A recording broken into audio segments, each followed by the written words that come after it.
Alah, kali cal.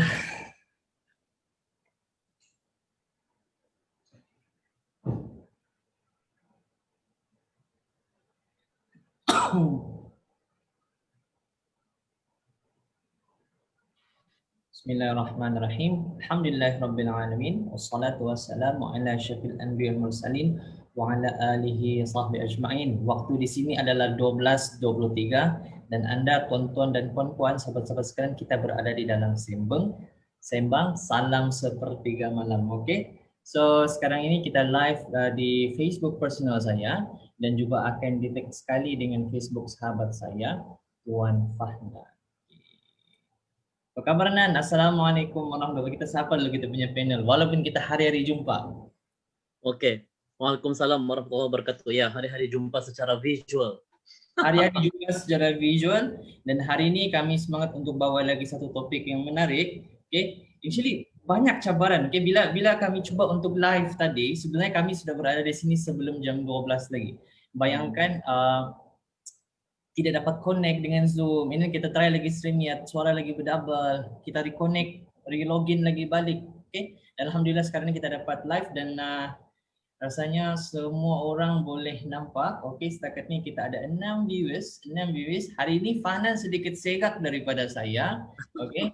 Dan saya cuba untuk tidak kalah tapi kita tidak mungkin bukan malam ni, bukan rezeki saya untuk berblazer pula malam ini. Okey, ada sebab. Ada sebab kalau tuan-tuan dan puan-puan sahabat-sahabat kita alu-alukan dulu nan kalau ada ternampak komen di situ, ada sebab kenapa Fahnan malam ni berblazer. Okey, sebenarnya kita membawakan topik yang sangat-sangat istimewa, yaitu dari biasa-biasa kepada luar biasa. Sangat subjektif. Okey, tapi kita macam biasa hari ini nan kita mau tanya kabar dulu nan. Macam mana? Rasanya hari ini ada kelas kan enggak di sekolah? I mean secara online. Alhamdulillah setakat ni dari sudut kesihatan tu okey insya-Allah. Dari sudut sekolah tu setakat ni alhamdulillah. Cumanya pertambahan masa setiap subjek dalam seminggu itu 2 kali. Jadi menyebabkan hasil kerja murid yang dihantar pun agak kurang daripada sebelum ini. Di pihak pribadi saya sendiri, saya beranggapan bahawa mungkin para pelajar agak kesibukan, ibu-ibu agak kesibukan, ayah-ayah agak kesibukan untuk membuat kerja-kerja yang diberikan oleh guru, kerana guru akan memberikan kerja kepada murid mengikut masa yang ditetapkan, namun masa itu agak padat dan kita bagi ruang dan juga peluang kepada murid-murid untuk memberikan hasil kerja tersebut dalam tempoh yang orang kata bersesuaian lah, supaya mereka mampu menyiapkan. Dan ya betul. Ada apa yang penting adalah dan yang penting adalah ada apa yang penting adalah murid mempunyai masa untuk memahami soalan-soalan kerja yang diberikan oleh guru. Itu paling penting. Sebab kalau contoh kita bagi kerja tapi murid tidak faham pun tiada guna jugalah begitu. Jadi kita memberikan sedikit ruang dan juga peluang kepada murid, hasil juga daripada bimbingan guru, khususnya kerjasama yang ditunjukkan oleh ibu bapa dan juga para penjaga lah. Sebenarnya time PKP ni ibu bapa penjaga ni merupakan salah satu elemen penting dalam kelestarian perjalanan akademik itu sendiri. Begitu ya. Gitu kan. Yang marvelous sebenarnya. Apabila kita melihat kepada mungkin pandemik COVID-19 yang rasanya pada hari ini mencatatkan 500 plus di negeri Sabah khususnya, mananya satu usaha ataupun satu inisiatif perlu dijalankan secara pribadinya oleh guru tersebut dalam menjamin kelancaran pembelajaran itu berlaku, sama ada secara online maupun secara offline. Sebab itu ini juga sebenarnya satu cabaran kepada guru-guru sebenarnya. Ramai warga pendidik sebenarnya pada waktu dan saat ini juga terkesan dengan pandemik COVID-19, bukan setakat mungkin dari sudut keuangan, juga dari sudut kerja dan sebagainya. Sebab fokus utama, objektif utama seorang guru dalam pembelajaran adalah kefahaman murid itu sendiri. So sekiranya sekiranya perkara ini berterusan, pandemik ini berterusan, maknanya kena ada satu inisiatif creativity guru tersebut secara pribadinya bagi memastikan kelancaran perjalanan PDPR itu berlaku dengan baiklah. PDPR ni dia macam PDPC, pembelajaran dan pengajaran dan pembelajaran di rumah begitu ya. Dia dia dinamakan sebagai PDPR lah kalau contoh, soalnya kita dengar PDP dan sebagainya kan. Dia ada beberapa terms yang rasanya pada waktu dan saat ini IWAPA kena maklum. Sebab mungkin ramai orang kurang tahu apa yang dilakukan oleh guru di sekolah. Begitu. Betapa sukarnya untuk kita mengawal, mengajar satu kelas tu ada dalam 40 orang. Kecuali kalau sekolah SKM lah. SKM ni teman-teman maksudnya sekolah kurang murid, ya. Tetapi bagi mereka yang di sekolah perdana, di sekolah-sekolah yang normal, di dalam kelas mempunyai 30 hingga 40 orang murid ataupun pelajar. Jadi untuk kita itu juga merupakan satu cabaran dalam kita memberikan pendidikan, pengajaran kepada anak-anak kita sebenarnya. So benda-benda seperti ini kadang-kadang kurang diketahui oleh pihak umum apa yang dilakukan oleh guru di sekolah. Kenapa Chal? Ini mungkin panjang sikit lah, kalau pasal guru ini panjang sikit lah. Kenapa? Sebab teruskan. Sebab ibu bapa penjaga ini tidak dibenarkan masuk ke dalam kawasan sekolah. Ya, kadang-kadang Chal ada ibu bapa penjaga kadang-kadang dia marah. Kenapa kami tidak boleh masuk kawasan sekolah? Kenapa kami tidak boleh tengok anak-anak dan sebagainya? Tuan-tuan dan puan-puan kena tahu bahawa kawasan sekolah merupakan kawasan untuk anak-anak belajar. Jadi kita tidak mau menerima gangguan, itu satu. Yang kedua pula keselamatan. Kita risau ada orang lain yang menyamar sebagai ibu bapa penjaga. Ya, ini pernah berlaku Chal. Ini pernah berlaku, hatta berlaku kepada diri saya sendiri sewaktu saya menjadi ketua guru disiplin di sekolah sebelum inilah. Ada yang menyamar menjadi penjaga kepada murid tersebut, ingin mengambil budak-budak tersebut, tetapi sebenarnya niatnya lain. Ini berlaku sebenarnya. Jadi kita sebenarnya di pihak guru itu bukan setakat menjadi seorang guru, malah menjadi seorang pegawai polis, ya, menjadi seorang polis, menjadi seorang pengawal keselamatan dan sebagainya. Itulah guru. Ya, itulah guru. Gurulah jadi bombanya, gurulah jadi doktornya, gurulah jadi tukang jahitnya macam sebelum ini kan di sekolah ada seorang murid pelajar saya ya. Dia punya dia punya seluar tuh kan terbuka.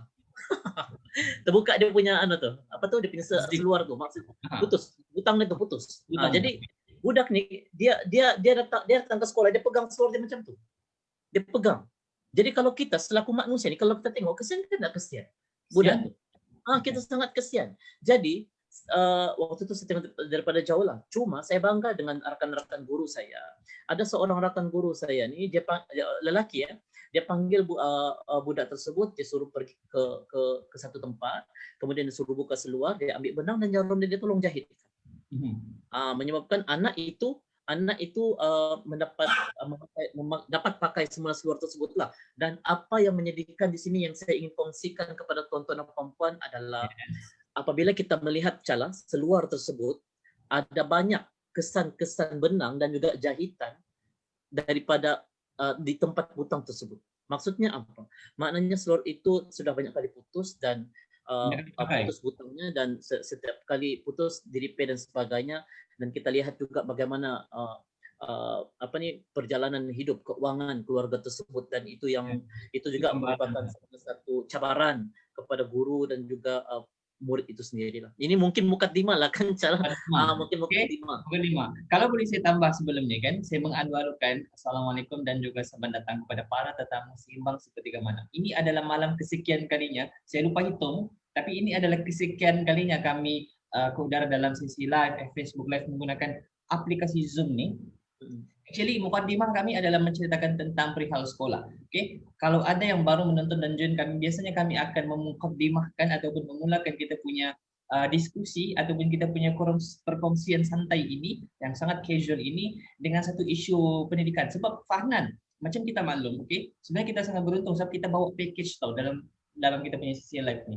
Okay, saya secara pribadi kita bawa package di sini. Tuan Fahnan sendiri yang bukan sahaja merupakan seorang guru di bawah KPM, Kementerian Pendidikan Malaysia, Fanan juga merupakan seorang jurulatih kebangsaan, ketua jurulatih utama sektor pendidikan Islam di bawah Jabatan Pendidikan Negeri Sabah. Dalam masa yang sama merupakan founder kepada sebuah konsultan yaitu Ultra Emotion. Itu yang ingin bawakan di sini. Tadi isunya, isu yang Fanan, kalau ada yang baru masuk, isu yang Fanan yang coba bawakan di tadi adalah tentang sebenarnya guru-guru ini tidak kisahlah dalam tempoh PKP kah tidak PKP kah, walaupun work from home kah, work at office kah, tetap bertugas, tetap alert dengan keselamatan, kebajikan dan juga pendidikan anak-anak itu sendiri. Betul kan, Nan? Betul. Sebenarnya itu yang berlaku. Jadi macam sebelum ini kita lihat ya, bermula PKP fase pertama ketika bulan April. Dan pada ketika itu semua orang dalam keadaan yang terkejut disebabkan oleh pandemik COVID-19, termasuklah khususnya dalam bidang pendidikan guru-guru sendiri, sehingga wujudnya orang kata beberapa persepsi terhadap guru-guru yang berehat di rumah, bercuti panjang dan sebagainya. Hakikat tidak mengetahui apa yang dilakukan oleh seorang guru itu sendiri. Tetapi saya secara pribadinya sebenarnya kita mengucapkan jutaan terima kasih kepada mereka-mereka yang mungkin mengatakan guru itu berehat di rumah, cuti panjang, tidak buat kerja, makan gaji buta. Saya mengucapkan jutaan terima kasih kerana sekurang-kurangnya ada insan yang mengingati kami bahawa amanah dan tugas yang kami pikul ini adalah satu tugas yang amat berat. Rezeki yang kami dapat setiap bulan itu merupakan satu amanah daripada Tuhan untuk kami menggembleng tenaga dalam menjadikan anak-anak tuan-tuan dan perempuan itu bangun modal insannya dan juga cemerlang dari sudut kemasjidan murid. Walaupun sebenarnya ketika mana PKP tersebut kita banyak merancang, banyak berkursus secara online dan banyak berbincang di dalam grup-grup WhatsApp di sekolah bagaimana inisiatif kita dalam memastikan anak-anak kita ini belajar di rumah sebenarnya. Ya, dan perkara ini sebenarnya juga tidak diketahui oleh pihak umum, hanya warga pendidik saja mengetahui apa yang berlaku pada ketika itu. Ya, dan sebelum itu Cala, saya mengalulukan dulu kepada kawan-kawan saya di sini lah, Cala.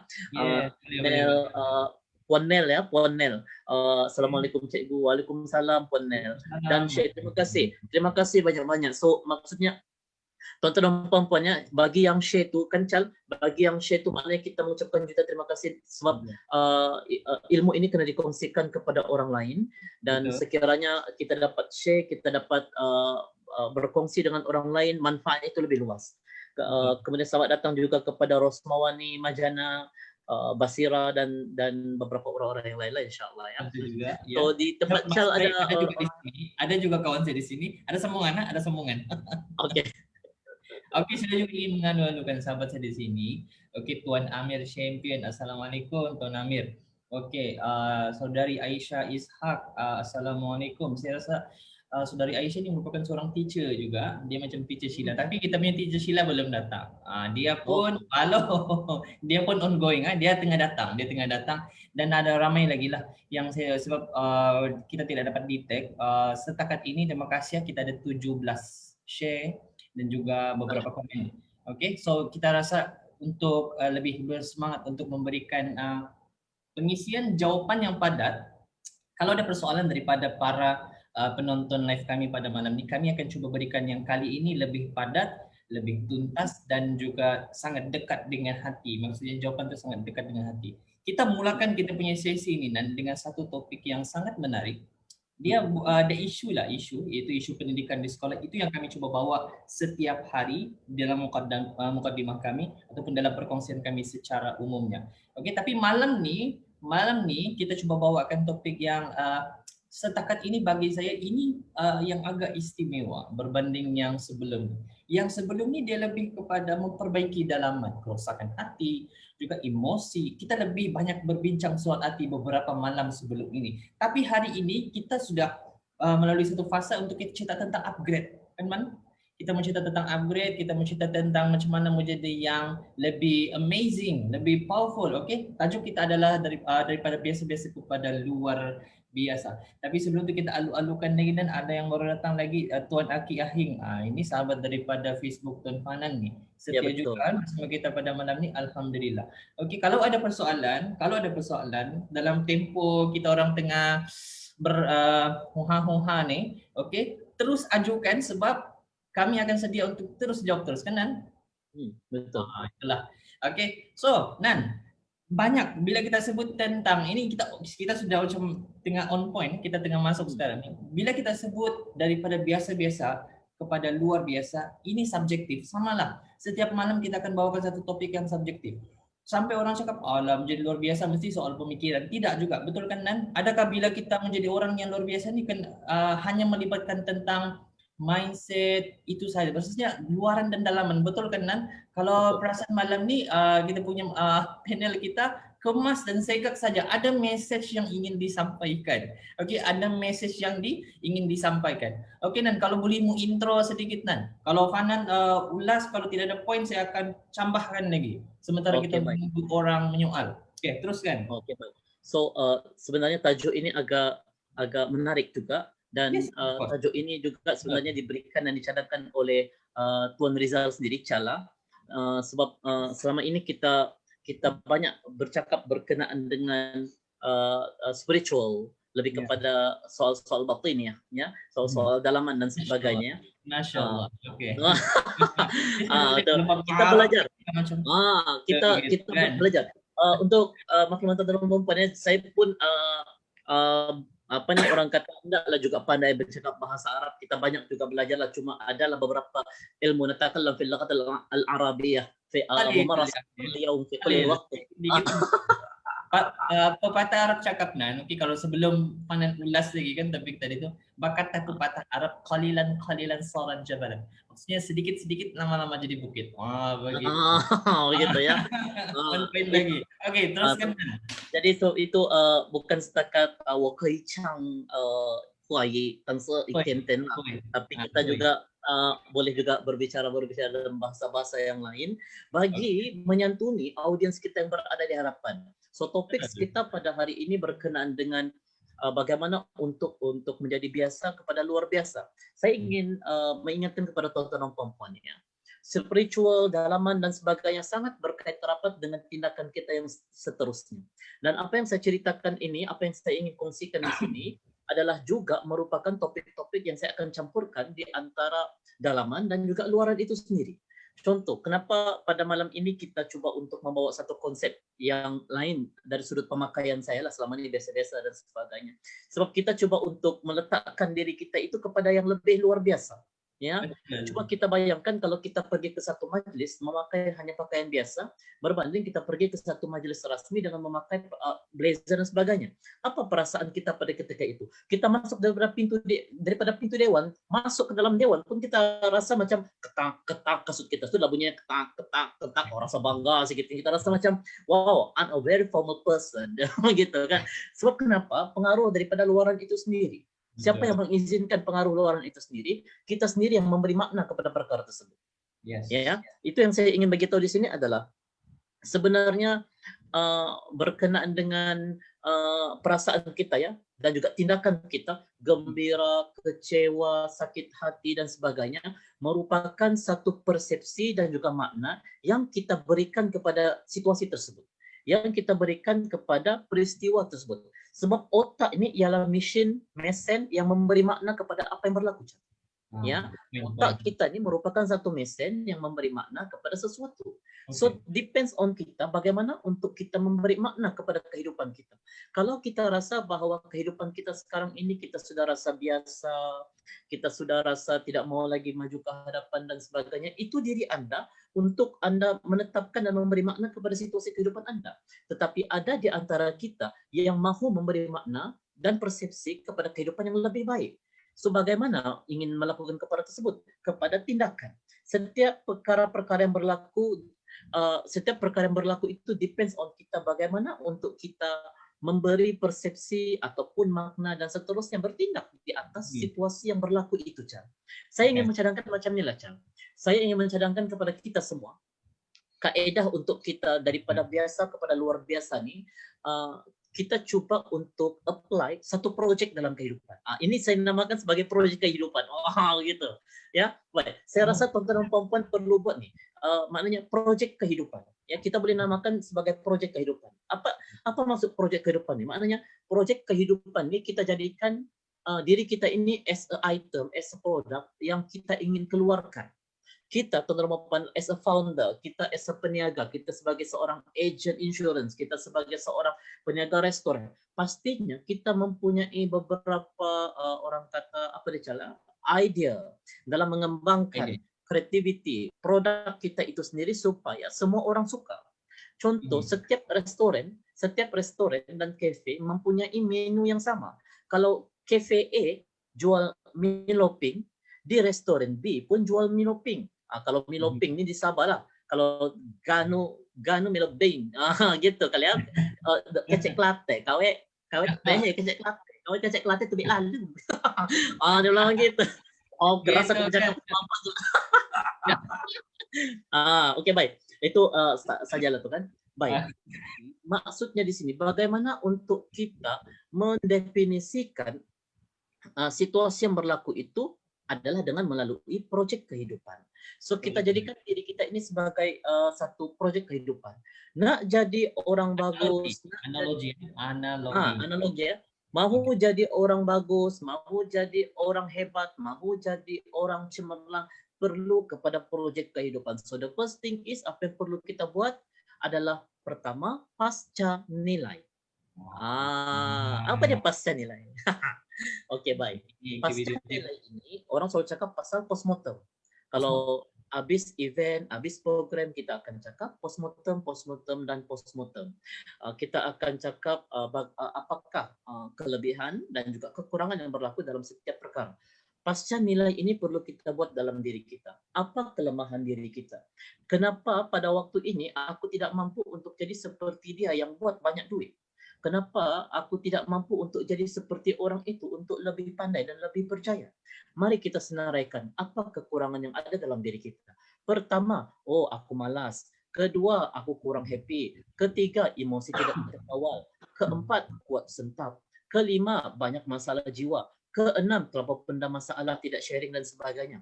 Itu di antara beberapa perkara-perkara yang berlaku dalam hati. Tuan-tuan dan puan-puan yang saya kasih sekalian. Once benda-benda negatif ini ada dalam hati, kita sukar untuk bertindak. Tetapi melalui projek kehidupan ini akan mampu mengenal pasti, identify apa masalah yang berlaku dalam diri kita untuk kita menjadi orang yang cemerlang pada masa akan datang. Begitulah yang saya selalu berikan, kongsikan kepada para pelajar IPT dan juga staff training yang sentiasa kita jalankanlah, ya. Baik. So di samping itu juga bila kita sudah buat pasca nilai, bukan setakat dalaman kita, ya Cal, kita juga melihat kepada pribadi kita, ya. Tubuh badan kita nih macam mana? Tubuh badan kita nih macam mana? Ada orang Cal, dia tidak orang kata saya minta maaf sebut, dia tidaklah orang kata seperti model wajahnya, tidaklah wajahnya seperti pelakon-pelakon Korea, tetapi sangat-sangat digilai oleh orang. Kenapa? Sebab dia pandai mengurus diri. Dia pandai mengurus diri. Ini kalau pergi kerja, rambut pun tidak bersikat, tidak taruh minyak, sampai tempat kerja, sampai kelas, masuk dalam kuliah, ini bertahi mata lagi di sini. Siapa mendekat dengan kita? Paling kurang bermula dengan kebersihan. Ya, betul. Ya, bermula dengan diri, bermula dengan kebersihan. Coba tengok diri kita macam mana. Teratur, terurus ataupun tidak. Mandi ataupun tidak. Jaga kebersihan ataupun tidak. Ya, kita mau ini nasib baik sekarang PKP ini kita pakai ini mask. Kalau tidak bau mulut kita. Jadi macam mana? Baru kita mau berniaga kan, kita mau berniaga apa semua, jual produk nih, produk kesehatan, bercakap dengan orang bau mulut. Bayangkan, jadi macam mana orang mau dekat dengan kita? Orang berminat dengan kita, tiba-tiba baru mau dekat, bau pula kau ini kan, dalam hatinya. Contoh begitu. Sebab orang itu juga memberikan persepsi dan juga makna kepada apa yang berlaku dalam kehidupannya. Ya, jadi sebab itu kita akan memberi persepsi dan juga makna. Mission akan mengambil tindakan perkara tersebut. Begitu juga dengan orang-orang lain. Sekurang-kurangnya kita coba untuk memperbaiki diri kita, urus diri kita daripada atas sampai ke bawah. Kita coba untuk jadikan diri kita ini orang kata senang, orang kata sedap mata memandang. Begitu juga dari sudut kita punya mentality kita, kebersihan mentality kita akan merangkumi kebersihan jiwa kita. bila mentality kita itu sentiasa berpikiran positif, maka akan menghasilkan dan mendidik jiwa untuk menjadi orang yang positif. Ya, sebab itu kadangkala kita akan bertemu dengan rakan-rakan yang mungkin dia suka cakap pasal orang, suka merendahkan orang, suka mengumpat orang dan sebagainya. Kadang-kadang bila kita jumpa orang-orang macam ni, kita kena hati-hati. Kalau orang lain pun dia boleh mengumpat, apatah lagi kita satu kawannya. Ya, so itu terpulang kepada kita mau tekan button yang mana? Button off, button on. Kita mau apa orang kata menjauhkan diri kah ataupun macam mana? Sebab itu kadang-kadang bila sudah kita nasihat dan sebagainya, menjauhkan diri itu adalah satu tindakan yang lebih baik sebenarnya. Apabila dia sudah tidak mau dengar nasihat kita dan sebagainya, menjauhkan diri itu adalah lebih baik. So kita mau mencari circle yang baik, circle yang positif dalam kehidupan kita supaya kita tidak menjadi seperti itu. Sebab kita mahu cemerlang, inilah namanya projek kehidupan. Sebab kita mahu advance, upgrade diri, perbaiki diri. Maknanya kita mahu menjadikan diri kita daripada biasa kepada luar biasa. Ya, sebelum itu selamat datang kepada Kennedy, Errol Carroll, dan juga sahabat-sahabat yang lain lah yang datang pada yang menonton kita pada waktu ini kan. Kalau di tempat saya ingin saya lalukan junior kesayangan Muhammad Kifli. Assalamualaikum Kifli. Dan juga ada lagi satu nih yang susah saya mau sebut namanya double S Sophia Sophie. Assalamualaikum. Dan ada lagi yang baru masuk. Terima kasih kerana menonton. Kita cuba bawakan satu konten. Oke, kalau ada persoalan, topik yang kita bawa ini setakatnya adalah yang bagi saya yang dia punya padat dengan topik lain macam. Jadi kalau ada peluang untuk bertanya, ingin bertanya, boleh ajukan soalan, kami boleh jawab walaupun dalam tempoh kami sedang berdiskusi. Oke, dan kalau mau teruskan tentang projek kehidupan? Oke, projek kehidupan. Contoh orang yang menjual di online. Kadang-kadang kan bila kita menjual di online, kita juga perlu memberikan satu orang kata inspirasi, perubahan yang audiens nampak dengan kita supaya mereka juga terinspirasi dengan apa yang kita lakukan. Contoh depan kamera pun kadang-kadang kita perlu perbaiki juga cara kita bercakap, cara kita melihat kamera, ada yang begini, ada macam-macam. Jadi itulah. Ya, itu mana tarikan-tarikan kita dalam membentuk kita punya kehidupan yang lebih baik pada masa akan datang. Mereka yang macam saya cakap semalam, mereka yang gugur dan jatuh tetapi tidak bangkit adalah mereka-mereka yang gagal. Tetapi mereka jatuh bangkit, bangun, teruskan perjuangan merupakan di antara insan-insan yang akan dibimbing oleh Tuhan untuk cemerlang pada masa akan datang. Sebenarnya Kencal, bila kita melihat kepada perkara ini, ramai orang mau jadi luar biasa, ya. Ramai orang mau jadi luar biasa. Mau luar biasa itu, mau luar biasa ini, mau jadi Ultraman, mau jadi Power Rangers dan sebagainya, macam-macam. Hebat. Tetapi itu macam mana kan? Kan. Tetapi saya lebih suka buat macam ni, Cal. Di samping projek kehidupannya ini kita punya meja perbincangan kita. Cuma untuk jadi orang luar biasa ni sebenarnya bagi pandangan pribadi saya, kalau cukup empat ciri ini, yaitu kalau cukup 4 ciri ini dia memang orang luar biasa. Ya. Oke. Apa dia 4 ciri ini? Tolong saya catat. Baik. Kalau contoh cukup 4 ciri ini, maknanya dia memang betul orang yang luar biasa dan memang orang yang bukan sembarangan orang. So, terpulang kepada kita, di mana kita ingin letakkan diri kita. Adakah kita ingin meletakkan level kita ini adalah biasa-biasa, ataupun kita ingin meletakkan diri kita ini kepada satu tempat yang kita bukan orang biasa-biasa. Even though kita ini cuma seorang orang kata penyaga nasi lemak. Tetapi perniagaan nasi lemaknya itu merupakan satu perniagaan yang orang kata sangat memberi manfaat dalam kehidupannya dan juga manfaat kepada orang lain. Begitu. Sebab saya ramai, Cal, dalam saya punya friend kan di Facebook saya ini ada beberapa orang yang jual nasi lemak di sekitar kawasan sini nih, antaranya di Putakan dan sebagainya lah kan. Bila saya nampak kaedah dan teknik mereka menjual itu merupakan satu teknik dan juga kaedah yang sangat terbaik.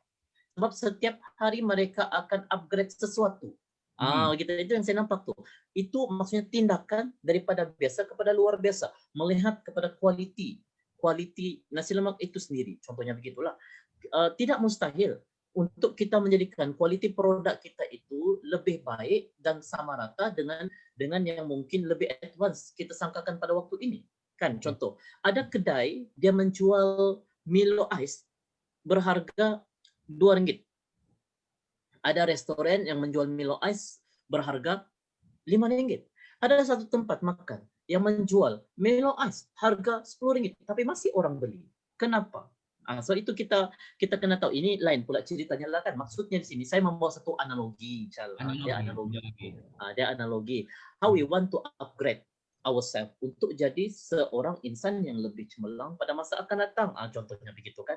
So apa dia empat ciri ini untuk kita jadi orang yang luar biasa?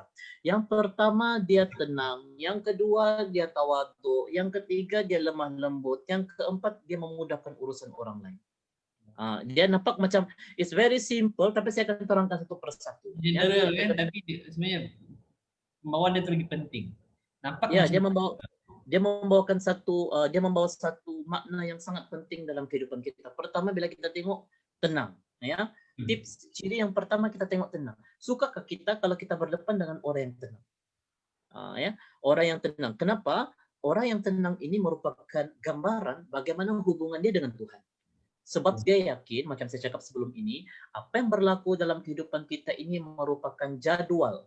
Kita kena beritahu sebenarnya kepada diri kita khususnya dan juga diri orang lain tentang benda-benda seperti ini berulang-ulang kali, sebab sesuatu item itu dia akan melekat dalam pemikiran kita paling lama pun mungkin dalam tempo 48 jam, dan lepas itu kita akan mula lupa sedikit demi sedikit lah, begitu. Ini belum termasuk lagi dalam beberapa, ini cuma kajian ya, ini cuma kajian. Belum termasuk mengikut gender, lelaki macam mana, perempuan macam mana kan, itu cerita lebih mendalam lagi lah.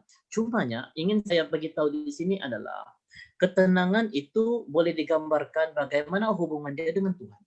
Bila dia menghadapi masalah, bila dia menghadapi dugaan, apa tindakan dia? Bagaimana dengan kita untuk menghadapi dengan orang yang tenang ini? Apa respon kita? Apa persepsi kita? Apa makna yang kita akan berikan kepada seorang person, entity yang tenang apabila berhadapan dengan kita? Sebab orang yang stres ni adalah orang yang bertuhankan, berkiblatkan manusia. Ya, bila terkesan dengan makhluk, maka orang ini akan stres.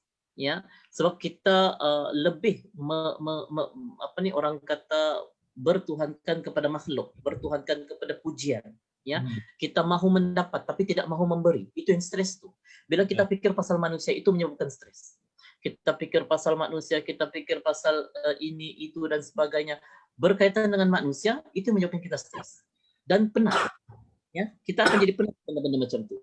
So itulah bila kita penat, tidak tenang sebab kita mau sesuatu daripada makhluk tetapi kita lupa untuk memberi. Kita mahu mendapat tetapi kita tidak mau memberi. Ya, kita mau dapat saja, tetapi kita tidak mau memberi. Macam mana memberi? Dia macam ni, bila kita dapat, kita akan dapat, tetapi dia akan dapat dan dia akan mendidik jiwa kita untuk bertuhankan kepada manusia. Tetapi bila kita akan memberi, kita akan mendapat. Begitu. Bila kita memberi, kita akan mendapat. Contohnya kita puji orang, kita sayang orang, kita take care orang, kita beri perhatian dengan orang, kita beri manfaat dengan orang. Pastinya benda itu akan berbalik kepada kita. What you give, you get more. Malahan lebih berganda akan datang kembali kepada diri. Malahan lebih berganda. Coba kita bayangkan, apa persepsi dan makna yang kita akan berikan kepada mereka yang tenang berhadapan dengan kita. Tentunya kita akan pertama akan rasa segan kita. Ya, yang kedua kita akan rasa formal bila bercakap dengan dia, kita akan rasa senang bila bercakap dengan dia, kita akan meneliti setiap percakapan bicara kita berhadapan dengan orang yang tenang. So kita rasa selesa, kita rasa suka dan sebagainya lah. Contoh macam teruskan ya. Sebelum macam pergi poin kedua lah, boleh teruskan. Saya nampak di sini kan macam Aki Ahing. Apa dia cakap tu Okey Nan, begini, biar saya tolong baca. Tapi sebelum saya ulas ataupun sebut respon daripada Tuan Aki Ahing, kita ambil dulu poin daripada Tuan Fanan tentang tenang tadi. 4 ciri orang luar biasa adalah tenang, itu yang pertama. Okey, macam mana kita mendapat tenang adalah tenang itu akan datang, tenang adalah menggambarkan bagaimanakah hubungan kita dengan Tuhan. Ini sangat poin yang bagi saya sangat-sangat mahal untuk kita hadam. Tenang akan datang, iaitu tenang itu adalah menggambarkan bagaimana hubungan kita dengan Tuhan. Tapi persoalan Tuan Aki Ahing di sini adalah Daripada biasa-biasa kepada luar biasa selalunya sinonim dengan pangkat, okey, dapatan, status dan darjat seseorang. Sejauh manakah kebenaran pernyataan ini atau pernyataan ini hanya boleh digunakan bila kita berjaya dari segi gaji rendah kepada puluh ribu? Yakah, Debu? Oh. Ini dia mau cerita tentang luar biasa tu. Adakah bila kau ada pangkat, status, darjat baru kau luar biasa? Itu satu analogi tentang daripada perkembangan daripada gaji rendah kepada gaji 10,000. Adakah ini baru kita anggap sebagai luar biasa? Adakah ini yang dimaksudkan dengan luar biasa, dan kalau boleh ulas? Kita sebenarnya bercakap tentang perbaiki diri, upgrade kehidupan. Ya, Yes. bila kita cakap yang biasa-biasa ni dari kepada luar biasa ni hanya sinonim kepada pangkat, kita hanya sinonim kepada duit semata-mata. Saya rasa secara peribadi saya cuma rasa kesian. Saya cuma rasa kesian. Ini respon Sebab ya, saya cuma rasa kesian sebab manusia, kalau contoh manusia yang berpikiran seperti ini masih lagi melihat kepada tipu daya dunia, ya. Sebab bila kita melihat kepada pangkat, pangkat tidak menjanjikan apa-apa. Bila kita punya duit yang berjuta-juta pun dia tidak menjanjikan apa-apa. So itulah kenapa kita perlu daripada biasa kepada luar biasa dan mengaitkan kepada 4 ciri yang saya ingin katakan tadi.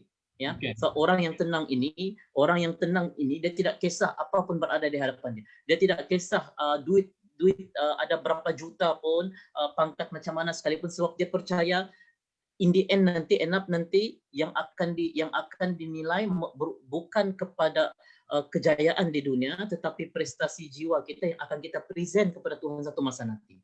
Sebab banyak kawan-kawan kita cakap, guru-guru kita cakap, kita mau masuk mana? Masuk syurga kau masuk neraka? Matlamat kita mana? Masuk syurga kah masuk neraka? Bila kita bilang matlamat kita mau masuk syurga, dan semua orang saya percaya matlamatnya mau masuk syurga, pastinya matlamat kehidupannya itu juga mau jadi seorang yang luar biasa. Luar biasa yang bagaimana? Luar biasa daripada yang biasa-biasa keluar kepada yang luar biasa. Daripada sesuatu benda yang biasa dia lakukan, kita keluar untuk beri manfaat kepada orang lain. Contohnya, kita ubah kehidupan kita. Contohnya, kalau kita cakap berkenaan dengan pangkat dan juga status, ada juga rakan-rakan kita yang sebelum ini saya pernah ceritakan, juga sebelum ini mempunyai pangkat dan juga status yang orang nampak pun terlalu luar biasa. Contohnya budak pasar malam, yang saya cerita semalam atau beberapa malam yang lepas. Yes. Orang memberikan persepsi dan juga makna kepada orang tersebut sebagai budak pasar malam. Tidak ada pangkat, dia bukan ada pangkat, dia bukan ada status, dia bukan popular, tidak, ya, tidak. Tetapi dia upgrade kehidupan dia daripada biasa kepada luar biasa. Dia cuma goreng popcorn sahaja di dapur dan jiran sebelah saja rasa, dan akhirnya ramai orang suka, sehingga waktu ini ketika umurnya 20 bermula umurnya, kalau saya tidak silap, bermula umurnya 18 tahun 19 tahun, dia sudah jadi jutawan. Yes. Ya, dia sudah jadi jutawan. Maknanya dia orang kata saya yakin dia pun tidak sangka sehingga boleh mencapai tahap macam itu. Sebab siapa dia? Dia tidak ada pangkat, dia tidak ada status, tetapi dia berusaha untuk upgrade kehidupan daripada biasa kepada luar biasa. Sebab itu bila kita cakap pasal gaji rendah, 10,000 dan sebagainya, kalau boleh elakkan untuk kita ada mindset macam tu. Oh, kau biasalah, kau memang ada 10,000, aku ni biasa-biasa saja. Kalau you cakap you biasa-biasa saja, maknanya you tidak ada niat untuk upgrade diri you kepada yang lebih baik. Ya, sebab itu kita kena lihat kepada 4 ciri-ciri tips orang luar biasa yang saya mau sebut ni. Yang pertama tenang, kedua tawadu. Apa maksud tawadu? Lembut, rendah hati lah ya. Kemudian lemah lembut, memudahkan urusan. So itu yang pertama, tenang. Yang kedua adalah rendah hati. Sukakah kita kalau kita berdepan dengan orang yang humble? Begitu kan? Ini dikaitkan dengan soalan Aki Ahing lah. Contohnya kadang-kadang bila kita tengok kita berurusan dengan mungkin orang yang berpangkat dan sebagainya, birokrasinya tuh agak tinggi. Siapa-siapa aja lah, di mana-mana tempat pun. Kadang-kadang birokrasinya itu tinggi. Perlu jumpa orang ni, perlu jumpa orang tuh begini-gini apa semua, dan baru sampai di atas dan sebagainya. Kadang-kadang peraturan ini dibuat supaya kita punya susunan file tuh ataupun urusan itu teratur. Cuma kadang-kadang bila kita terlalu mengetatkan beberapa perkara sehingga tidak boleh bertolak ansur, itu yang masalah. Itulah kita kena sedikit ada rendah hati. Orang rendah hati ni, Chal, dia lebih banyak mendengar berbanding bercakap. Dia akan lebih banyak mendengar berbanding bercakap. Contoh macam apa yang kita buat beberapa malam sebelum inilah, kita akan buat dalam jam 12 ataupun 12 lebih tengah malam kan. Yes. Apa yang kita buat ini adalah satu manfaat yang kita ingin berikan kepada orang lain. Ya, Ya, betul. ramai orang ingin mendengar, ramai orang kegusaran, ramai orang kegelisahan pada waktu dan masa ini. Ramai orang memikirkan tentang kehidupan, ramai orang memikirkan tentang keuangan, ramai orang memikirkan tentang duit dan sebagainya. Maka sebab itu kita jalankan program ini untuk kita memberikan sedikit ketenangan kepada hati-hati yang resah ini, ya, supaya mereka at least ada motivasi dan mahu perbaiki kehidupan lah. Jadi sebab itu yang kedua adalah rendah hati. So kitanya ada rendah hati ataupun tidak. Kita kenalkan diri kita. Sebab barang siapa mengenal dirinya, dia akan mengenal Tuhannya, dan barang siapa mengenal Tuhannya, dia tidak akan kenal arti putus asa. Saya ulang. Mungkin Anda dapat tangkap. Okay. Barang siapa kenal diri, dia akan kenal Tuhan. Barang siapa kenal Tuhan, dia tidak akan kenal apa itu arti putus asa.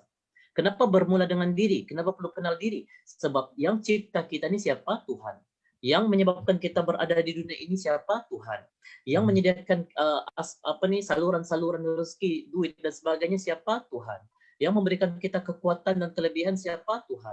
Yang memberikan kita rezeki siapa? Tuhan. Dan sebagainya. Jadi kita akan kenal dan berbalik kepada Tuhan. So bila kita kenal Tuhan kita tidak akan kenal apa itu arti putus asa. So untuk jadi orang luar biasa, kita yakin bahwa setiap tindakan yang positif yang kita lakukan untuk keluar daripada biasa-biasa kepada luar biasa, kita yakin Tuhan akan bantu kita. Tuhan akan hantar beberapa maybe the other angels untuk bantu kita, untuk bimbing kita, mungkin kan, ataupun dengan keberkatan Tuhan, dengan rahmat Tuhan, untuk bimbing kita supaya kita mampu melalui liku-liku kehidupan. Ya, sebab setiap manusia ceritanya lain. Cerita saya lain, ya. Tuan Chal dia punya cerita lain, dan banyak lagi insan-insan yang lain mempunyai cerita-cerita, mempunyai story yang lain. Sebab itu kita kena ada rendah hati. Kita dengar orang bercakap,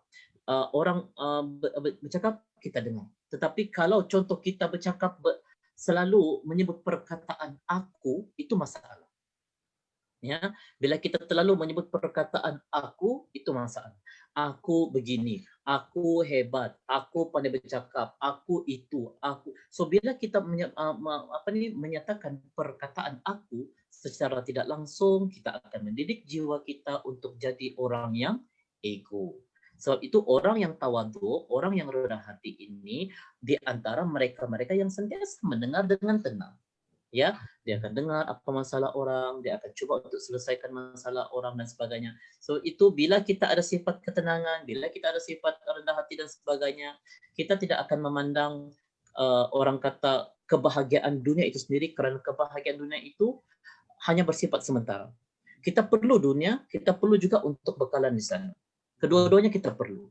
Ya, tetapi sejauh mana kita ingin apply apa yang kita ada di dunia ini untuk kita bawa ke alam sana, untuk kita present di hadapan Tuhan.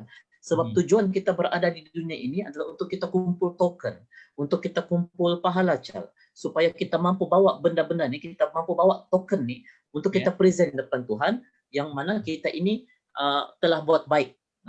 Gitu, telah buat baik di dunia. Itu dua tips Chal setakat ini. Ya. Okey.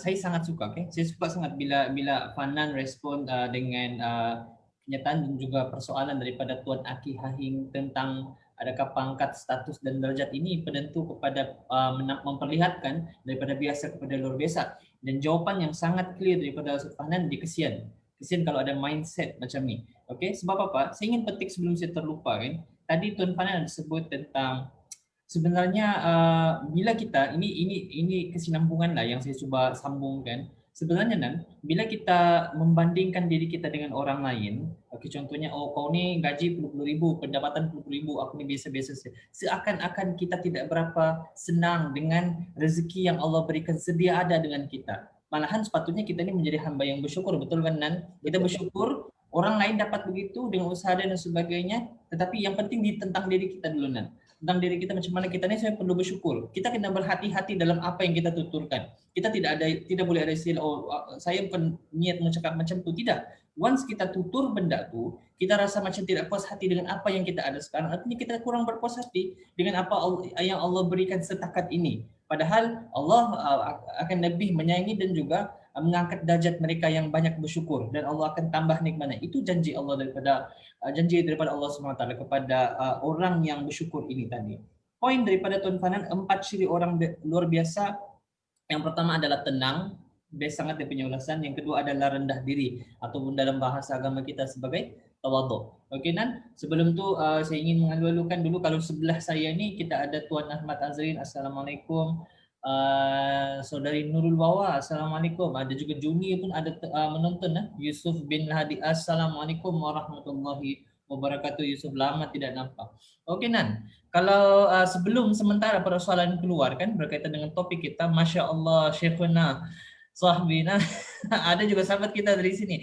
Saya lupa namanya, subhanallah, lupa, teringat namanya, lupa betul. Okey, teruskan insyaAllah akhi. Okey Nan, kalau sementara menunggu, okey, tonton dan puan-puan sahabat-sahabat yang Paiji, dan terasa dia kan lupa kan. Saya try ingat siapa namanya, Paiji. Okey Paiji, apa kabar? Mudah-mudahan dipermudahkan urusan dan juga sentiasa sihat di bawah lindungan Allah Taala. Okey Nan, sementara kita menunggu soalan-soalan ataupun komentar daripada kita punya sahabat-sahabat Facebook. Kalau Fanan mau tambah lagi tentang poin yang kedua atau mau teruskan dengan poin yang ketiga Nan? Okey, baik. Sebelum itu, saya ingin memberi satu contoh situasi sebenar yang berlaku di depan mata sendirilah. Waktu tu saya berada di satu kawasan di Kota Kinabalu pada waktu petang. Okay. Dan saya melihat kepada seorang lelaki yang sudah kiranya berumur lah, dalam mungkin 50-an, menaiki basikal. Okay. Dan keadaan beliau dari sudut pemakaiannya mungkin agak kurang kemas dan sebagainya. Saya melihat dan memerhatikan, dan ketika itu saya melihat lelaki tersebut, pakcik tersebut masuk ke dalam KFC, di salah satu KFC di KK. Bila dia masuk KFC, kemudian dia keluar dengan bawa satu bucket KFC, dan dia menunjukkan air muka yang orang kata penat tetapi senyum, dan dia happy, dan dia ambil basikal, bonceng basikal, kemudian dia jalanlah. Dan saya yakin bahawa dia sedang membelikan KFC untuk seseorang yang dia sayang. Mungkin cucu, mungkin anak. Itulah yang dikatakan sebagai luar biasa. Ya, sebelum ini mungkin dia cuma bagi makan yang biasa-biasa saja. Betul. Ya, dia bagi makan yang biasa-biasa. Tetapi pada ketika itu mungkin hasil daripada titik peluhnya dan sebagainya, usaha yang ingin berikan dan sebagainya, dia mahu pada hari tersebut menjadi satu hari yang luar biasa, yang akan dikenang sampai bila-bila mungkin oleh anak yang sedang menanti di rumah, yang selama ini terkekang dan juga mungkin tidak berpeluang untuk makan KFC dan sebagainya. Dia penat mengayuh basikal tu, dia ambil bucket tu, dia masuk dalam dia punya raga dan terus berlalu pergi. Dan saya melihat keadaan tersebut, coba kita bayangkan betapa puasnya hati seorang insan yang tidak ada status, yang tidak ada pangkat, yang tidak ada gaji puluh ribu, tetapi telah berusaha untuk jadi orang yang luar biasa pada hari tersebut, memberikan satu bucket KFC dan ingin diberikan kepada orang tersayang di rumah. Coba bayangkan keadaan tersebut. Tentunya dia beranggapan bahwa aku harap di rumah ini, hari ini akan menjadi satu hari yang sangat luar biasa, masa yang sangat luar biasa untuk anak-anak. Jadi apa yang kita ingin bagi tahu di sini adalah everybody have a chance untuk tukar, untuk upgrade kehidupan. Bila saya tengok kepada Fiz Siring Masjid ni, masalah 9 sini nak mengizinkan join ni video. Titip salam pada sahabat sedaerah saya Ustaz Fahanan. Oh. Mungkin kenal lah, okey? Mungkin kenal. Saya belum tengok gambar lagi ya. Aki Ahing, apa dia cakap tu, Cala? Terima kasih Bos Lucas Liu kerana sudi memberikan penerangan G2. Satu input baru dan segar bertambah dalam diri ini. Alhamdulillah, itu yang kita cuba asal dan ingin sampaikan malam ini, dan kita harap mendapat manfaat. Okey, alhamdulillah Tuan Aki. Okey, Nan, kalau mau teruskan. Okey, itu satu cerita lah. Maknanya satu cerita berkenaan situasi yang berlaku. Bagaimana kita mendefinisikan daripada biasa kepada luar biasa itu. Ya, okey, baik. Tips ciri yang ketiga untuk kita jadi orang yang luar biasa nih, macam saya cakap tadi, adalah lemah lembut. Ya, cuba kita berbicara dan bercakap dengan orang yang bicaranya itu lemah lembut. Apa respon yang kita akan berikan kepada orang yang berbicara secara lemah lembut? Tentunya respon yang kita akan berikan juga adalah lemah lembut, ya. Kita akan merasa bahwa dia punya bicara, dia punya perkataan, dia punya respon sangat lembut. Kita suka orang yang lemah lembut ini. Pitching dia agak rendah, dia menyamakan tone yang bersesuaian pada ketika itu dan sebagainya. Bercakap pun bila bercakap pun tengok kita, dia maknanya dia jadi seorang pendengar yang sangat baik, begitulah. Jadi orang-orang yang seperti ini sebenarnya memiliki sifat yang lemah lembut sebab dia bercakap dengan dalam keadaan yang baik. Kita pun merasa seronok dengar orang yang bercakap dengan lemah lembut. Ya, berapa ramai di antara kita yang suka bila ada orang bercakap kasar dengan kita?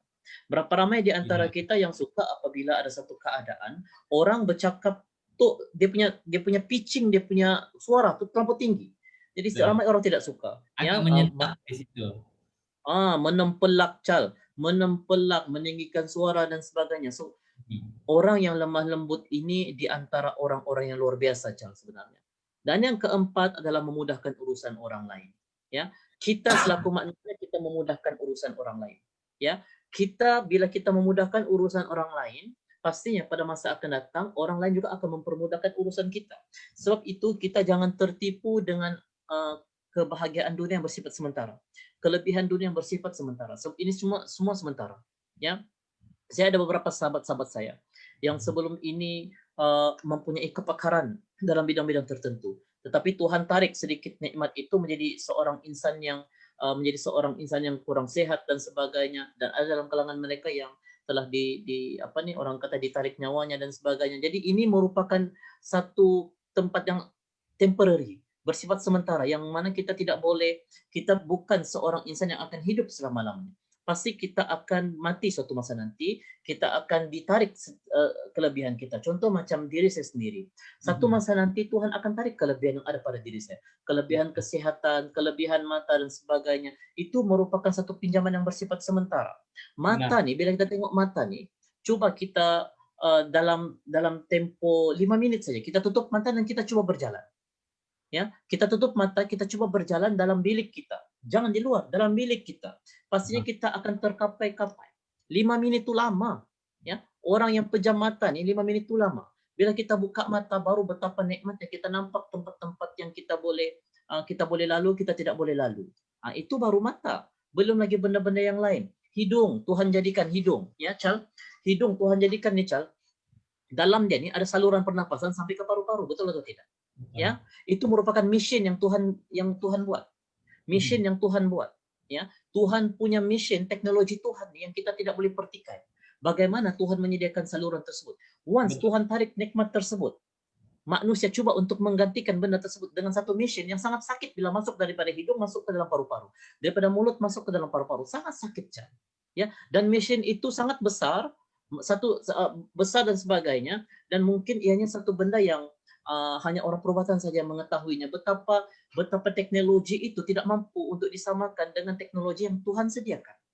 Ya, begitu juga dengan telinga kita, hidung kita, mulut kita, gigi kita, kuku kita, tangan kita dan sebagainya.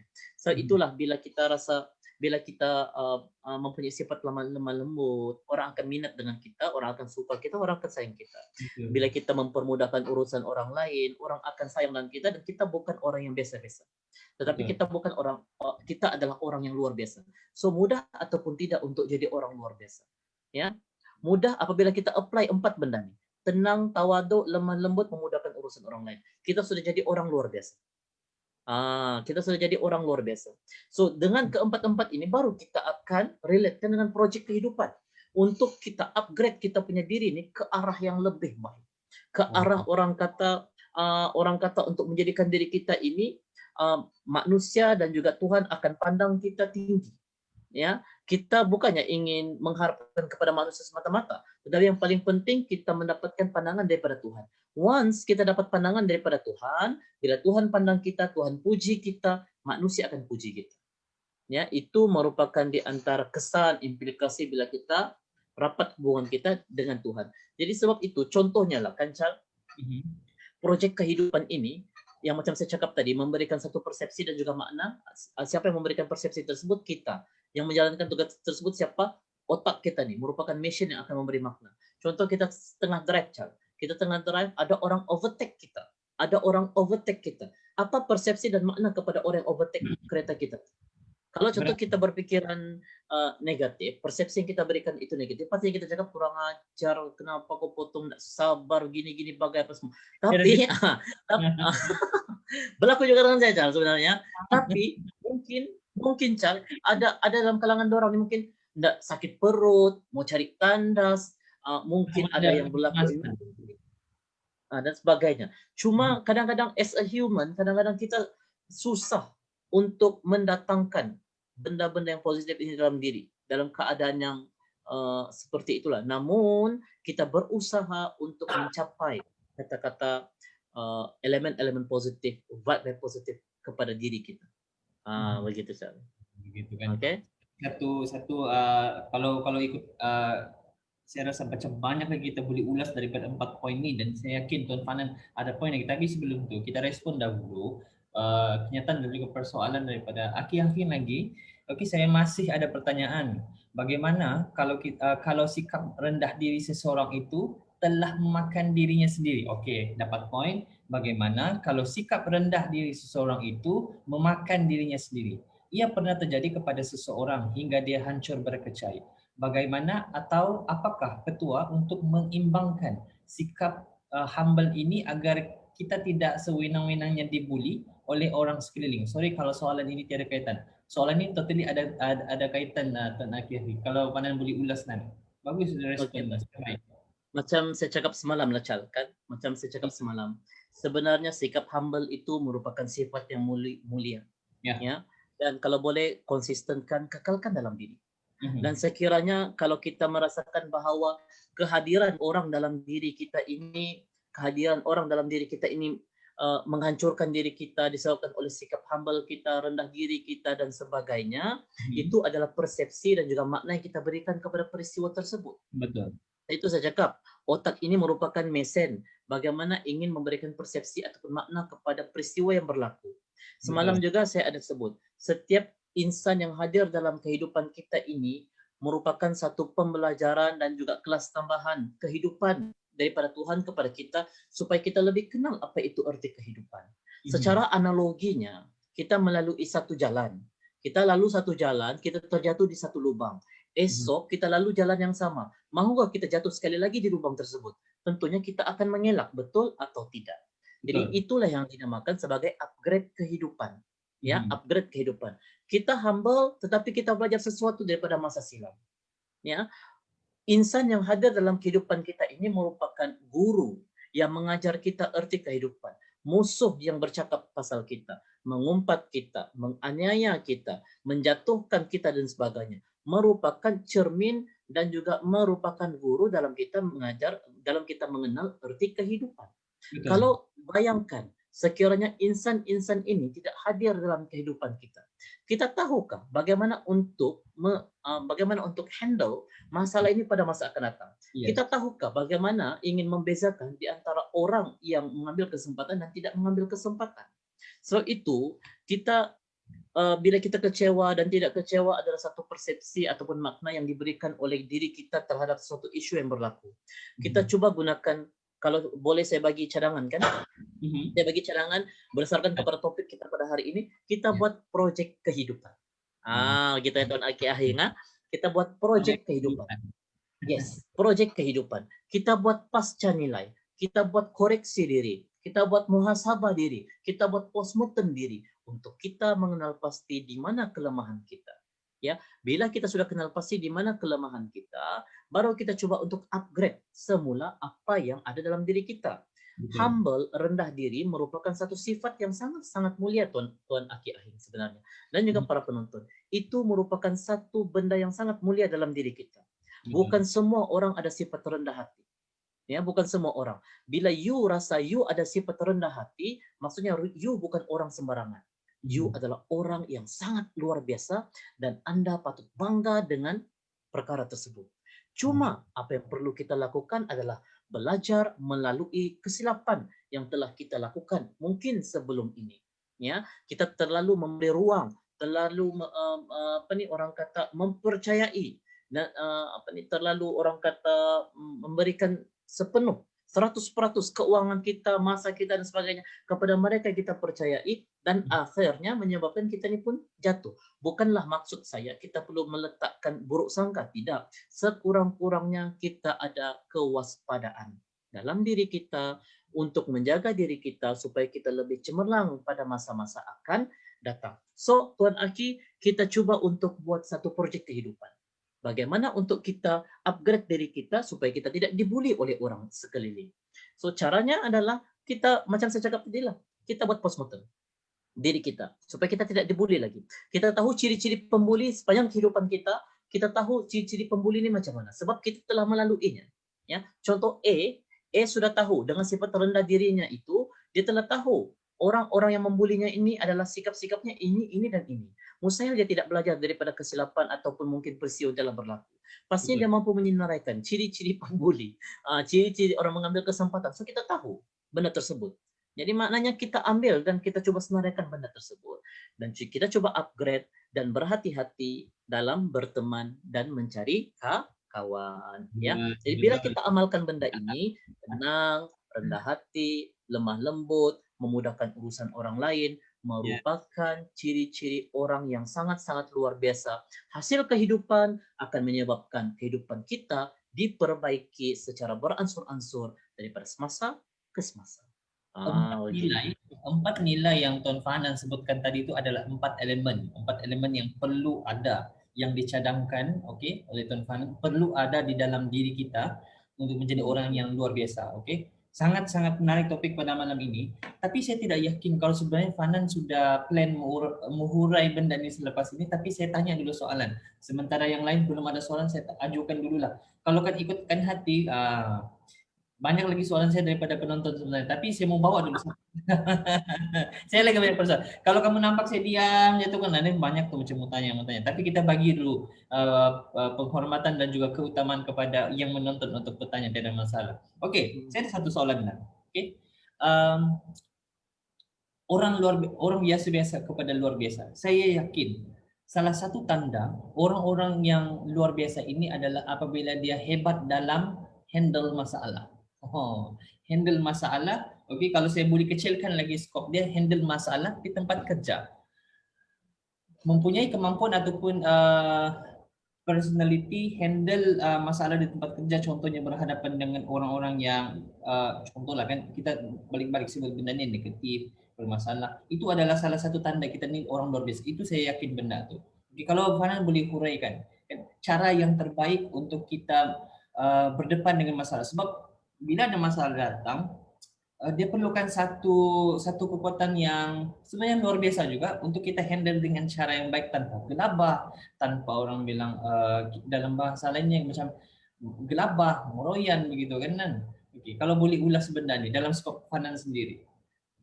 Baik. Sebenarnya kalau kita sebut tentang bagaimana untuk kita menjadi orang luar biasa ini, sebenarnya ada banyak tips ataupun ciri-ciri yang lain sebenarnya. Dan apa yang sebenarnya Charles sebut tuh, Tuan Rizal sebut tuh, berkenan dengan orang yang hebat adalah orang yang mampu mengawal emosi, mampu mengawal marah dan sebagainya, merupakan ciri-ciri orang luar biasa sebenarnya, Charles. Betul. Bila dia marah, dia mampu kawal marah dia merupakan orang yang hebat. Ya. Dia merupakan orang yang hebat. So bagaimana untuk kita handle masalah tersebut? Bagaimana untuk kita berdepan situasi politik di tempat kerja? Bagaimana untuk kita berhadapan dengan situasi ataupun iklim yang kurang bersesuaian dengan mungkin satu iklim yang sangat negatif dalam kehidupan kita. So caranya adalah, tips saya ulang sekali lagi, peristiwa tambah dengan respon sama dengan hasil kehidupan. Ada peristiwa di hadapan kita. Kemudian apa kita ingin respon? Adakah kita ingin respon positif ataupun kita ingin respon negatif? Betul. Kita ingin respon positif ataupun kita ingin respon negatif. Kalau kita respon negatif, contohnya marah, ya Charles, contohnya marah. Bila kita marah, apa kesan marah kita tuh kepada orang tersebut dan juga orang lain? Ya, bila kita marah, Charles, kadang-kadang pernahkah kita mengalami situasi kita ada dua orang kawan baik, tiba-tiba bila kita bergaduh dan marah dan sebagainya, disebabkan marah tersebut kita tidak rapat. Betul. Itu normal. Ya, kita tidak rapat. Sebab kenapa? Kesan daripada sifat amarah tersebut. Ya, kesan daripada sifat amarah tersebut. Sebab itulah marah ini mempunyai kesan yang sangat tinggi. Jadi kita coba pikirkan, apakah kesan yang akan berlaku dalam hidup kita sekiranya kita melakukan perkara yang negatif. Betul. Respon negatif akan menghasilkan kehidupan yang hasil kehidupannya adalah negatif.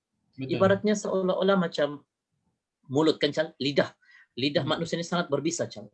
Ya, ibaratnya macam satu papan, ya, papan nih uh, ada saya dengar satu cerita lah, saya kurang pasti ceritanya daripada mana, tapi kalau Cal mungkin tahu, mungkin boleh urai lagi balik.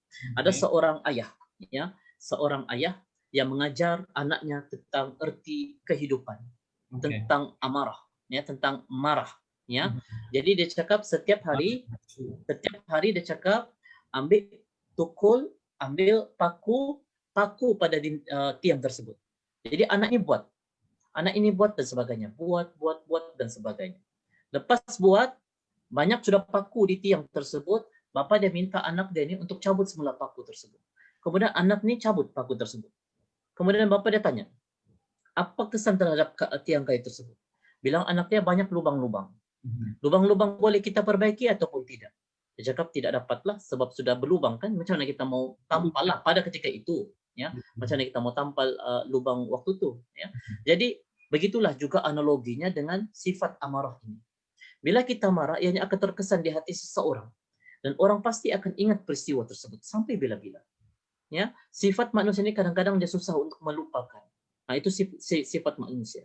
Jadi apa perlu kita lakukan adalah kita kena ingat peristiwa yang berlaku dalam kehidupan kita. Kita kena coba untuk atur apakah strategi respon yang perlu kita berikan terhadap peristiwa yang kita hadapi tersebut. Sebab Betul. ianya akan menjadi satu benda yang akan memberi kesan terhadap kehidupan kita. Jadi sebab itu apa yang perlu kita lakukan adalah menjaga diri, menjaga emosi, dan coba untuk perbetulkan keadaan dengan kaedah yang terbaik. Apapun kaedah yang kita gunakan, pastikan kaedah kita itu yang terbaik demi menjaga diri kita sendiri. Sebab contoh, berlaku masalah di tempat kerja. Coba kita pikir, kita mau kerja lama kah, kita mau kerja sekejap? Kalau kita mau kerja lama, kita kena fikirkan, once aku buat dia marah, once aku marah dia, aku telah mewujudkan satu iklim persaudaraan, hubungan silaturahim yang tidak bagus, yang connection kami tidak akan bagus. Dan sampai bila-bila kami akan mungkin bertegur pun tidak macam sebelum ini. Kalau kita Betul. mau kerja lama lah. Tapi kalau rasa kita ni hebat, mungkin aku mau kerja sini, aku kerja tempat lain. Tempat lain pun aku mau kerja sekejap je, nanti aku mau kerja tempat lain lagi. Itu masalah. Ya, kalau contoh ada orang yang begitu, senang dapat kerja. Tapi Mhm. kita yakin waktu saat ini, hatta bukan saat ini saya Cal, hatta daripada sebelum-sebelum ini pun sukar untuk kita mendapat kerja sebenarnya. Betul. Jadi sebab itu kita kena pikirkan, kita mau kerja lama ataupun kita mau kerja sekejap. Kalau kita mau kerja lama, pastikan respon yang kita berikan terhadap peristiwa yang berlaku merupakan respon yang positif supaya kita mendapat kesan hasil kehidupannya itu juga positif. Kena ingat, peristiwa tambah respon sama dengan hasil kehidupan. Peristiwa tambah dengan respon yang positif akan menghasilkan hasil kehidupannya positif. Peristiwa tambah dengan respon yang negatif, hasil kehidupan akan negatif. Ya, setakat itu, Cak. Oke, satu urusan yang sangat-sangat baik kan daripada Panan tentang macam mana sebenarnya kan apabila kita berada di tempat kerja nih kan, benda peristiwa ataupun rutin yang berlaku di tempat kerja itu adalah satu proses untuk apa namanya nih, untuk kita menjadi lebih baik selepas itu ataupun didikan kepada kita. Oke. So di sini siapa yang ada apa namanya nih ngomen lagi? Aki-aki, wow, jawaban bos betul-betul mengalirkan air mata saya. Saya betul-betul suka, bikin saya terkesima. Thank you so much, bos. Oh, begitu sekali. Alhamdulillah. Oke, so inilah Alhamdulillah, yang kita syukur. coba, betul. Sebenarnya kita coba bawakan sesuatu yang lebih dekat dengan hati pendengar, bukan sekadar sesuai dengan perbincangan kan, Nan? Oke. Dan terima kasih kalau ada persoalan lagi boleh lagi tanya. Rasanya sebenarnya kita sudah hampir, kita sudah lebih sejam lebih. Tapi sini ada komen juga daripada Roy Bos Kota Kinabalu. Ini dia cakap bahasa Arab Mesir. Eda ya, akhi. Mungkin kenalan saya, tapi menggunakan nickname. Tapi ada juga kawan saya di sini daripada Al-Azhar juga. Qawim Syarif adalah sahabat saya, sahabat lama yang ketika belajar di Mesir. Okay? Ahlan akhi, okay, selamat datang. So malam ini kita bawakan satu topik yang mungkin dekat. Saya rasa yakin sebab bila kita tengok ada orang yang menyoal dan juga saya sendiri mengajukan soalan kepada kita punya panel kesayangan kita untuk setiap malam ini. Fanan. Okey, sebenarnya benda ni kita yakin adalah satu topik yang dekat dengan hati dan juga satu topik yang sangat istimewa. Okey Nan, kita yakin mungkin banyak lagi persoalan daripada rakan-rakan yang menonton Facebook kita ataupun menonton kita punya sisi live pada malam ini. Tapi kalau tidak ada, kita cuba untuk gulung dan tutup. So kita sudah hampir sekarang ini 1 jam 10 minit. Okey, 1 jam 10 minit kalau tidak ada apa-apa lagi. Ataupun Fanan mau ada lagi benda muhroi, tidak ada masalah. Okey, saya tidak tahu apa yang berlaku di situ. Sebelum itu kita mengalu-alukan dulu kehadiran rekan-rekan kita, Bea Blon Gontelon, kemudian Azot Razali. Azot Razali ini merupakan di antara panel kita dulu, Cala. Panel saya dulu kita atur sampai jadi apa nih abroad. Ya, dia dalam tajuk abroad, maknanya dia kita bekerja di luar negara. Bagaimana kita bekerja di luar negara? Salah seorang orang kata mempunyai pengalaman yang sangat banyak di dalam bidang beliau ya. Sekarang ini beliau pun sekarang berada di Dubai. Beliau sudah balik ke Dubai dan menjalankan kerja beliau seperti biasalah. Yes. Kemudian kita juga mengalu-alukan kehadiran Muhammad Faiz daripada Kinabatangan dan juga Orebos Kota Kinabalu lah. Itu kawan Cal mungkin kan. Dan juga insyaallah kawan saya. Semua yang sama ada kawan Cal, kawan saya semua kawan saya kawan kami juga. Sebab di sini kita menyediakan satu kawan. Betul. Ya, kita menyediakan satu medium yang untuk mereka-mereka menghadapi kegelisahan dan keresahan. Kalau Anda rasa tidak ada orang yang ingin mendengar Anda, tidak ada orang yang ingin tempat Anda untuk sharing, inilah tempatnya untuk Anda sharing. Bukan bermakna Anda membuka aib, tetapi sebenarnya untuk kita menenangkan sedikit hati kita dengan ayat-ayat motivasi yang terpacul mungkin daripada mulut kami berdua. Sekurang-kurangnya hati Anda tenang. Dan saya ingin beritahu kepada tuan-tuan dan puan-puan, apa yang kami cakap pada malam ini asbab musababnya bukan daripada kami sebenarnya, tetapi asbab musababnya itu ilham daripada Tuhan. Tuhan yang ilhamkan kami benda ini kepada kami, ilmu ini kepada kami, dan akhirnya terpacul daripada mulut kami. Kami cuma alat untuk menenangkan jiwa Anda. Alat yang Tuhan sediakan hadir dalam hidup Anda supaya Anda tenang, bahagia, dan kita semua tenang, kita semua bahagia. Ya, kadang-kadang kan Cal, bila saya berada dalam satu emosi yang kurang stabil, emosi dan sebagainya, saya akan cari saya punya partner, sahabat, saya akan cuba untuk tonton video-video yang boleh memberikan satu inspirasi, motivasi kepada diri kita. Sebab kadang-kadang dalam kehidupan kita ini kita akan diduga. Kita merasakan bahawa kehadiran seseorang dalam hidup kita merupakan seorang insan yang salah dalam kehidupan kita. Tetapi sebenarnya kita perlu tukar kenyataan tersebut bahawa terima kasih kerana Anda telah mengajar saya apa itu erti kehidupan. Ya, di samping orang yang mungkin kita rasa dia salah masuk dalam kehidupan kita, dia sebenarnya watak yang Tuhan sediakan dalam kita punya cerita ini, dalam kita punya drama ini, yang mana untuk kita belajar dan kita bawa something untuk kita present depan Tuhan nanti. So di situ yang akan menentukan either you go to neraka ataupun you go to heaven. So is that your choice? Pilihan ada di tangan kita semua, di tangan saya. Bagaimana untuk kita untuk mendapatkan satu orang kata hadiah, satu orang kata penghargaan daripada Tuhan kepada kita. Bukan kita tidak inginkan penghargaan daripada manusia, ya. Cuma penghargaan daripada manusia itu kita cuba untuk syukur kepada Tuhan kerana yang mengilhamkan, yang menggerakkan manusia itu memberikan kita penghargaan adalah Tuhan. Tuhan yang menggerakkan nama kita supaya kita diberikan penghargaan. So sebab itu kalau kita bertuhankan manusia, kita akan penat, kita akan stres. Tapi kita bertuhankan Tuhan. Bila Tuhan itu kita percaya bahawa apa yang berlaku itu datang daripada Tuhan, maknanya kita sedar setiap yang berlaku itu merupakan satu peristiwa, satu jalan cerita, satu kelas tambahan untuk kita supaya sabar dan tabah dalam menghadapi kehidupan. Kita bukan tidak tahu kan Cal, ramai di antara kawan-kawan kita sebenarnya sedang dalam dilema, dalam keadaan yang buntu, dalam keadaan yang menangis di dalam hati, memikirkan istri, memikirkan anak, memikirkan ibu bapa, memikirkan keluarga, macam-macam. Terutamanya masalah keuangan sekarang. Ada orang terpaksa keluar walaupun sekarang ini pandemik COVID-19, tapi terpaksa keluar untuk mencari rezeki sesuap nasi kepada keluarga sendiri. Kenapa? Sebab karena untuk mendapatkan makanan itu saja kepada keluarga yang disayangi. So itu kalau maknanya ada di antara tuan-tuan perempuan, saya ulang sekali lagi rasa bahwa Anda disisihkan, kami ada untuk temankan Anda.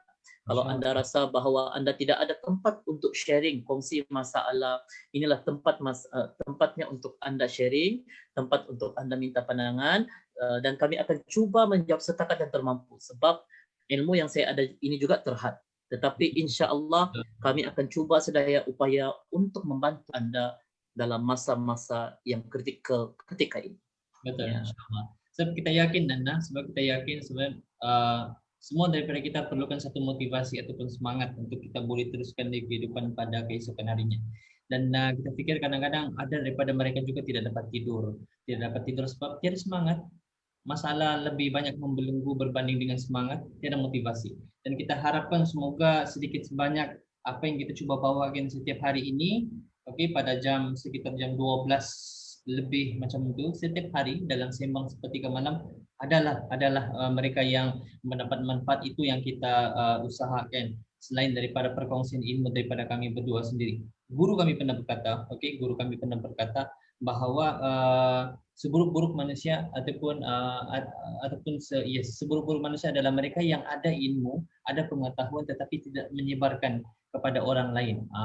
Itu yang kami cuba sampaikan juga dalam setiap sesi perkongsian kita pada malam ini. Okey Nan, kalau ada apa-apa lagi Nan sebelum kita gulung dan tutup kita punya majlis ini ataupun perkongsian. Saya rasa macam ada sedikit persoalan daripada rakan Chal. Ya. Saya tidak dapat. Oh, ini kita punya ni 5G. Okey. Ini sangat best ni kita saya try ni. Tiba-tiba saya jadi rabun malam. Okey, ini respon dan juga komen. Pertanyaan ringkas dari saya, macam mana membendung hati dan perasaan yang sering dicabar oleh orang sekeliling? Okey, dapat Nana. Menyimpan perasaan itu perit di hati. Kalau salah lepas nanti akan menyesal. Mungkin ada tips minta pandangan. Nan, pertanyaan ringkas, macam mana cara membendung hati dan perasaan yang sering dicabar Nan oleh orang sekeliling? Kalau kita simpan perit di hati, kalau salah lepas nanti akan menyesal. Kalau ada tips boleh kongsikan Nan kepada sahabat kita? Pertama tips yang pertama saya ringkas adalah adukan dengan Tuhan. Sebab Tuhan yang mengatur manusia, Tuhan yang urus manusia. Antara lain juga semua orang tahu doa orang teraniaya ini makbul, tetapi ramai orang tidak sedar benda itu betul, dan orang yang sedar semestinya dia tahu benda itu betul. Okey, yang kedua pula, inilah tiba masanya untuk kita mencari seorang teman, seorang sahabat untuk kita sharing masalah kita. Ya, lepaskan, bagi tahu dengan orang tersebut, bagi tahu dengan sahabat yang kita percayai apa yang berlaku dalam situasi kita. Tetapi tolong kalau ada seorang sahabat itu, pastikan sahabat itu mampu untuk memberikan satu kata-kata motivasi yang tinggi kepada kita. Bukan mereka di antara makhluk-makhluk, insan-insan, manusia-manusia yang akan menambah lagi bara dalam hati kita. Jadi, itu manusia ini memang sentiasa pernah dan akan dicabar lah. Kita pun pernah akan dicabarkan, Chal. Tapi apa yang boleh kita lakukan adalah kita sharing. Kita coba untuk bertukar pandangan, mudah-mudahan pandangan itu akan mampu untuk menenangkan sedikit hati kita. Dan yang ketiga adalah, macam yang saya cakap tadi, peristiwa tambah dengan respon sama dengan hasil kehidupan. Respon Anda kena positif. Ya, diam itu lebih baik. Ya, orang kata tawadu itu lebih baik. Tenang itu lebih baik.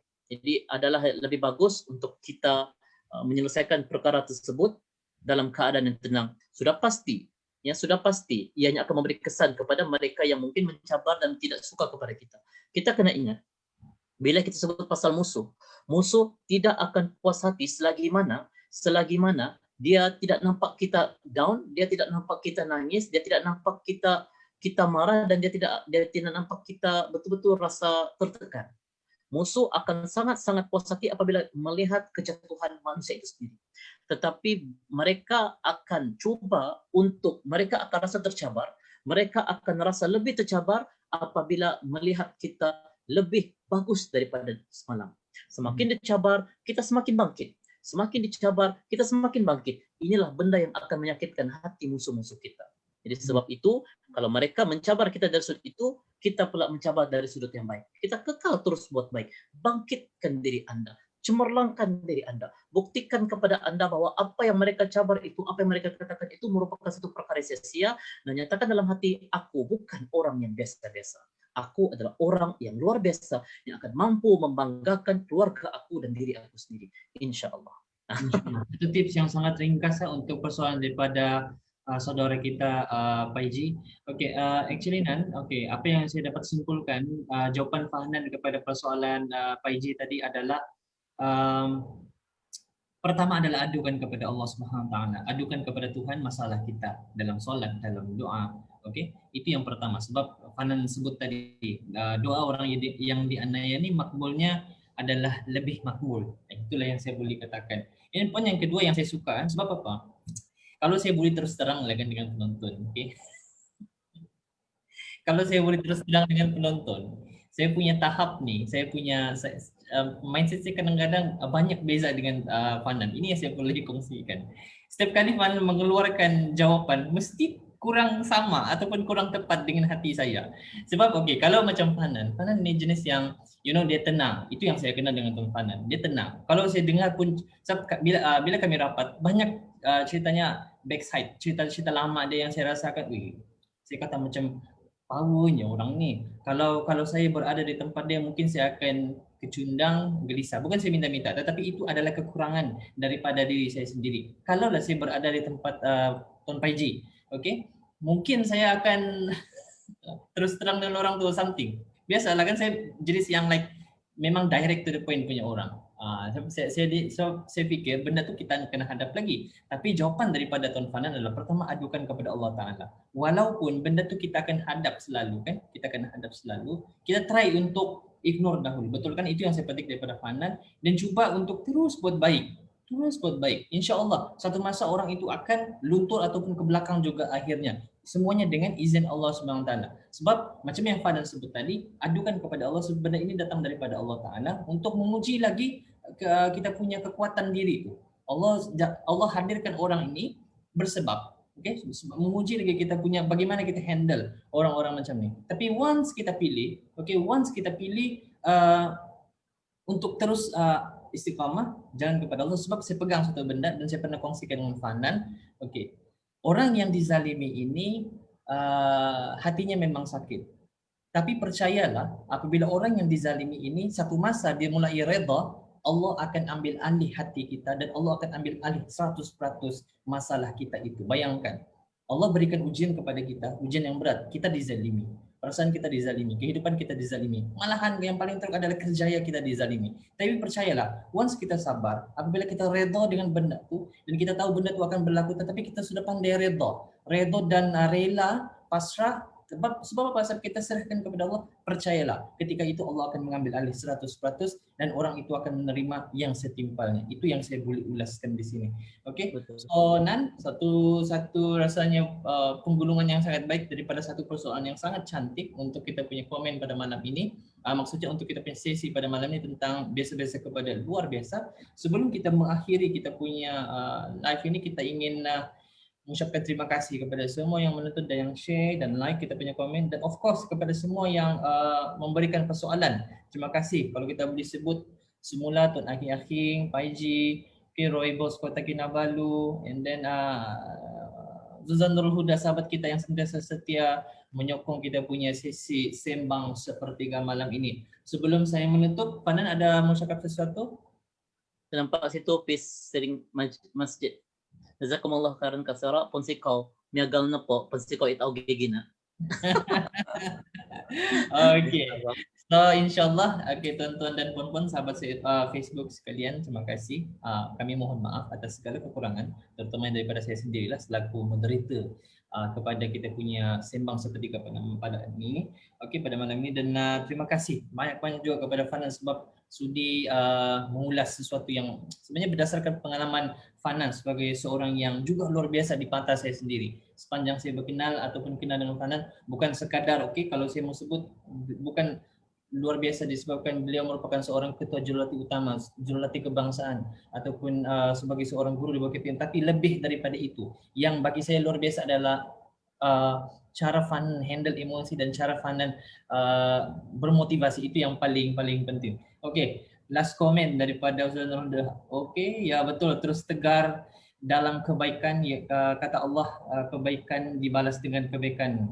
Hai jazakumullah ihsan, insyaallah. Terima kasih untuk komentar yang sangat baik. Oke, so itu saja kita tutup majlis kita nih Nan dengan surah Al-As dan tasbih kifarat. Thank you so much. Assalamualaikum warahmatullahi taala wabarakatuh.